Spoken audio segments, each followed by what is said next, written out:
Welcome to the podcast of the impossible. I'm Peter Wood, and my guest today is one of the most versatile magicians I know in the Baltimore and DC area. It's Mr. Adam Stone. Hello, Peter.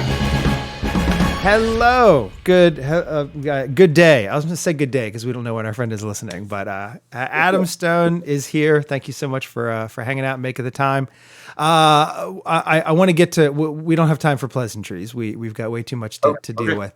But I do think this is interesting. Whenever somebody has an interesting magic origin story, I like to talk about it. Not that I am bored. I'm bored with I got a magic kit for my 6th birthday because that's exactly what happened to me. But from what I understand, at least when we've chatted, I don't know if you did this as a kid, so I want to talk about that, but your current path came through the Nutcracker. Is that right? That is correct. Yes. Okay. And my daughters. Yeah, sure. So yes. Can you talk a little bit about how that happened? Yeah, I had just started working in doing IT work. I was a teacher, and then I transitioned to that. Okay. So I ended up like in a cubicle, and it was very different for me. But then I came home from work, and my 2 daughters were there, and they're like, "Oh, Daddy, guess what?" And it's like, "What?" And they're like, "We signed you up to be in the ballet with us." And it's like, "Oh, okay, that sounds good." And then it was the Nutcracker, and the role was Drosselmeyer, so magician uncle. Sure. And so I really wanted to do it well. I wanted to make sure that I was like legitimately doing magic to whatever degree I could. And so I went to the magic, to Denny and Lee's magic studio. Right. And Denny Haney kind of took me through what I could do in order, like what I could actually practice and have achieved. So it looked polished to some degree for that like intense 30 seconds of Drosselmeyer. Right. It's probably the hardest set I do as a magician because it's you have to do 3 big tricks back to back, and it's within 30 seconds, and it's timed out to music. Right. And you have an assistant that's a kid, which could throw absolutely everything off at any point. And so it is. I definitely look forward to it every year, and I definitely stress about it every year. So, well, I'm curious. So when I've seen Drosselmeyer in the past in productions, it's I've never seen it interactive. I've always seen it with the appearing flowers, the maybe cane to silks, like some sort of classic eye candy type thing. So what are you doing with your version of Drosselmeyer that makes it a kid is involved? So the very first time, our setup for the Mid-Atlantic Youth Ballet is they have the cast of kids will sit down on the floor once Drosselmeyer appears, and he will do like a makeshift magic show for them. So the first year I did do a cane to silk, and I did a card trick where a kid selected a card, and then I sprung all the cards into the top hat, and like I caught them in like a flourish and did that. And then I also had it's like a bucket thing that you could pull like a really long ribbon out of. Like you could hold it up and show it's just this cylinder, and there was that. And that was the very first year. But then, like, I started building like large scale illusions because I had a year, and this was my only 30 seconds that I had a whole year to prep. So the second year, I built a mismade lady illusion, which is 4 boxes, and you take the boxes, you disassemble the 4 boxes, you put them back together, you open the doors, and this person is in all these different. Sure. Like their heads low, and I did that one the second year, and the third year I did an Ashra levitation, and I get to do that with my youngest daughter Elena, and that was really cool. She laid down on the couch, we covered her up, and then she starts to float up into the air, and we had this big long silk that like went up to the theater ceiling, and I held onto that, and then at the last second you pull it, and she vanishes in midair, and then comes running out of the stage, and like she played it up so big. Like when she comes out and she's like, boom, it was awesome. It was really good. So yeah, so 30 seconds. What are you doing in 30 seconds to make this huge whatever? Yeah. Well, and I mean, I assume, I mean, I know that the Nutcracker is a popular annual production for a lot of ballet companies, but I'm just like, I assume you have repeat customer, or at the very least, just because of the way the dancers will age into it and out of it, you've got people who are seeing you for at least 5 consecutive years, because that's when their child was in ballet. Like I'm surprised that you're putting that level of effort into. Granted, I'm sure a lot of it is because you enjoy it, but also that you could do the same thing every year and nobody would complain about it, right? Or notice. Yes, that is very true. That is very right. true. We can't help it though. Yeah. Like I can't like I finished the show, and as soon as I finish the show, I'm already thinking about next year. And it drives the director insane. So my wife and the director are friends, and my wife's like, you may not talk to her until August. And it's like, I got to talk to her. I have to know if I can do this and it's like, no, I have to. Right. So she keeps us separated so that I can't ruin everything. Well, and I mean, it sounds like at least now a pattern has been formed, and the pattern is Adam's going to come back with something new every year. So as long as the director knows that and knows that you'll bring your 30 seconds of how you interpret whatever you believe Drosselmeyer would be doing, but then you probably it doesn't sound like you're going to come in and be like, all right, we're going to roll a Ford F-150 out onto the stage, like you understand the, no. I'm sorry to the director. I apologize right now. I should have. That would be fantastic. If there's something the back of the truck, the back, they would be like, yes.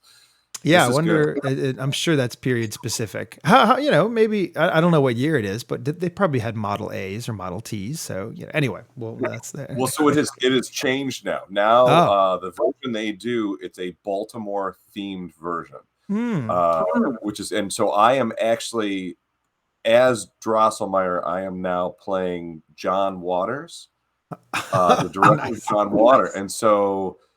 I'm still so I'm not a Baltimore native. I'm from Michigan. Okay. And we moved to Philly, and then we came to Baltimore and we loved it. So we ended up staying. And I've been here 16 years. I think 16 years. So almost longer than I've lived anywhere else. But there's definitely a lot of the Baltimore culture that I am not familiar with. Yeah. I mean, it is. And it's always how many of the stereotypes do you want? I mean, we want to reinforce the positive stereotypes and then let people know that the negative ones are not true for all, Baltimore people. But even just me saying Baltimore and the fact that you can hear the T in there tells you that I'm not a downtown Balmer, earn the clothes kind of a person. I still grew up on the outskirts, but that's cool. I mean, that's awesome that the production is mixing it up a little bit, and it's not the sort of classic one that you always would think of, but it's something you're not going to go see that production in Texas just because not only because you and the dancers are unique, but also just a spin on it, and they did all of it is Baltimore themed now. So it's so they'll have there's a Raven dance, and there is nice. The two parents now are Mr. and Mrs. Utz.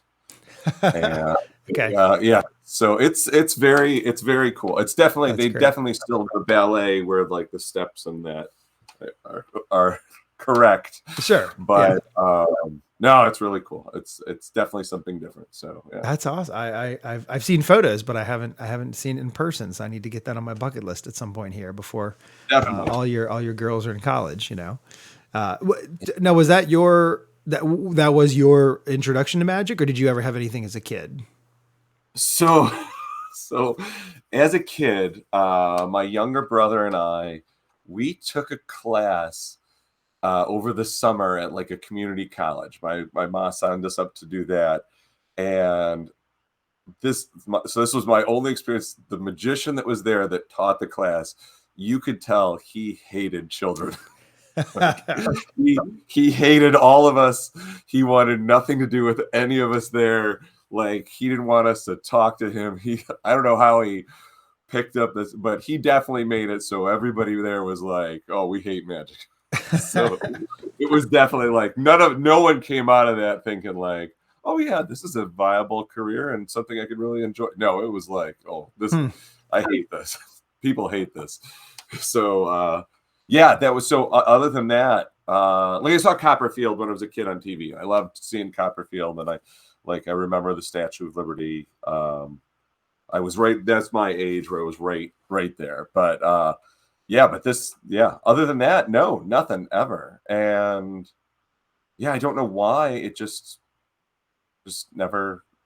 Yeah, Yeah, no, I'm well, I mean, what a cool as a fellow father, you do it's amazing how you can get signed up for something and it would not have been your idea, but then at the same time you're like, well, if my little princess, I mean, we we try to avoid all of that stereotyping, but at the same time, like, well, if she's excited about it and they want me to do this, like let me do it right. Let me not just. So it's cool that you were able to find Denny and sort of again do it the right way, and then sort of the yeah, bug from there. yeah. I don't think there's anything they could ask me that I would say no at this point. Which is scary It's because if they dangerous. knew that, they would be definitely trying to figure out how to embarrass me the most. Sure, But sure. I'm pretty sure I would sign on for whatever they ask. So I'm lucky it was this. It could have been, oh gosh, it could have been anything. I mean, and the Drosselmeyer costume is probably would be one of your first choices in terms of which costume to wear in a production of the Nutcracker. Like there are plenty of other ones that might be a little bit more embarrassing for a father figure to be prancing around on stage. So I but had to do one of the more embarrassing ones, and uh, I switched the costume out. It was gonna be I was gonna be topless, and it's like oh, we're not nice. doing it. There's Okay. no way I'm going out and doing it. This So is the craziest Nutcracker production I've ever heard of. I'm excited. yeah, all men. No, it's the Arabian dance, and so Oh traditionally, yes, sure. yeah, my wife. So my wife also dances, and there was they needed a partner, or she wasn't going to get to do it, and so it's Hmm. like Hmm. she's like, I'm not going to ask you to do it. It's like I'll do it. I don't care, but All I'm not right. wearing that costume. All Not right. wearing All it's right. MC dance, and that's it. No, Yeah, picking my own costume. that's So funny. I did. Well, that's good. No, it's well, and I so something else that we've talked about before, but I sort of wanted to share with our friend listening in here is that you your path now is as a professional magician, and as I said, in the intro, like I really do appreciate that I've seen you do both a family thing and a corporate thing and walking around. I mean, like you sort of have been able to figure out how what the needs of each sort of specific audience or venue or market are, and I get the sense that a big part of that your previous careers and jobs have been in many cases as a communicator, and there's just something about the fact that you're able to especially, I mean, I know when I'm thinking in particular, we've talked about several of them, but as a middle school educator, right? Yeah. That's talk about an audience that does not really care about what you're doing and trying to figure out a way to make it engaging and fun for them. So I guess I was just curious, like, do you have examples from your past lives that have then influenced or have been beneficial to your magic career? I feel like even though I didn't know it, I've been kind of training to be a magician my whole life. Hmm. And like all of my so I was a musician. I played in all kinds of bands, not like a professional, but yeah, a bunch of different bands. I've played at church, and that the dexterity wise definitely has helped out. And then as a teacher, you work with kids, but you also work with adults. And I taught technology, and so anytime new technology rolled out for the kids, I would have to teach the teachers as well, who are the worst students of all time. And it's always the case, and I don't know what that is, but teachers are always really bad students. They will tell you if you ask them. It's like, oh yeah, I'm terrible. Like they talk while you're lecturing, and it's like they're not paying attention. They're on their cell phones. It's like if a student could see their teacher doing like everything they yell at them for, that's Right. any training. Right. So, I taught at the School for the Blind, and part of that was the low vision students. I had to pay very close attention to what they were able to see and how they looked at stuff. And as a magician, we have to pay very close attention to like our angles or how the audience is looking at us and what they can see and they cannot see. And so since I did like 16 years of like heavily focusing and making sure all of these different people could see me from where they were and what each one was looking at, Right. I'm very adept at that. Like I'm very careful to always be watching every set of eyes and know how to distract when I need to. So Right. That's fascinating. I mean, I'm getting an echo here. That's fine. That's all right. No, this is live. No, we're good. I think we're good now. Yeah. I mean, the low hanging fruit joke of, wow, you're a magician at the Maryland School for the Blind. That must be a real tough. But that's interesting. Apparently, a couple of magicians used to go do magic there, and they would do. They would walk the kids through how the tricks were working. And like I've always been fascinated. I've not yet met a magician that has done that, because I'm very interested in what they would do. Just as that, with that in my background, sure. Because I personally cannot figure out what that would be like. From what I've heard, it's like they would take the kids and they would let them feel like one of the props, like either like a dove pan, and then they would have them help close it, and they would open it up and something would appear inside, and then the kids could feel it. And I just can't wrap my head around what that would be like. Yeah. So, well, I mean, I immediately go to just sort of verbal magic and radio magic, like that kind of a thing, where it's the trick is happening in your head, but I think I'm sure that it's a lot more powerful for them if it is something tactile, if they're able to feel that something has transformed or changed, but also a level of trust that you didn't just grab it out of your coat pocket and shove it in there while, and because there would be so much you would have to prove that you're not doing in order to make it actually be effective. Yeah, I'm very intrigued. So any magicians out there that are listening, if you could contact me if you have any experience with this, I'm very interested. Yeah. No, and I know there have been at magic conventions and such, there have been folks who have done shows that were in the dark for that purpose, where people with sight come in, but then the lights are out, and then getting a chance to perform some magic for them that happens all in their minds, as it were, without the use of sight, just with sound and with touch. But yeah, fascinating. It's a whole nother realm. I know we're supposed to be engaging all the five senses when you're doing art, but I haven't figured out the taste thing too. Like I did have a routine that I tried for a while that was kind of like a sniffing chocolate roulette kind of routine, where I had several different containers, and one of them had some chocolate. I got this chocolate concentrate and put it in there. And then the other ones had something that smelled awful. And then it was kind of this mentalism. Like I would get someone up on stage, and the gag was that, whatever one we ended up with, they were going to have to take a big whiff of it. And whatever it was, but I could never really, the problem that I ran into, honestly, was if it makes me look like a jerk because I am having a volunteer do this and potentially put them it's not no harm. I mean, it wasn't chloroform. But still there's the potential for major discomfort on their end, the more depending on what the bad smell is.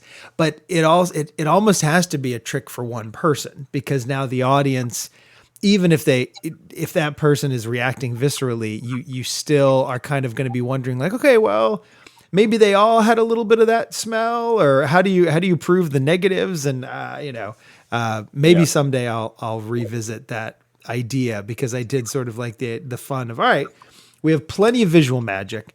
We also have, I think, a good amount of auditory magic, but and occasionally a touch thing, something where you're picking up something that's heavier or lighter than you would expect. We don't have much with taste and with smell, so we have to work on that. Yeah. But the chloroform, I think, is a great idea as well. Now that you depends on how the show's going. Yeah. I appreciate you hanging out here. I do want to have some more chats here, but we're going to wrap things up for this episode. If people want to find out more about you, then we've got, for those of you who are watching this on video, you can see there this whole time under Adam, we have Adam Stone. That's at Adam Stone Magic on most of the social networks. And then adamstonemagic.com is the website to hang out at. And I believe that is it for this episode of the podcast of the Impossible. But for my public shows, social media, special projects, and more, you can head on over to oftheimpossible.com. Adam Stone, thanks for hanging out here. I'm Peter Wood. We'll see y'all next time.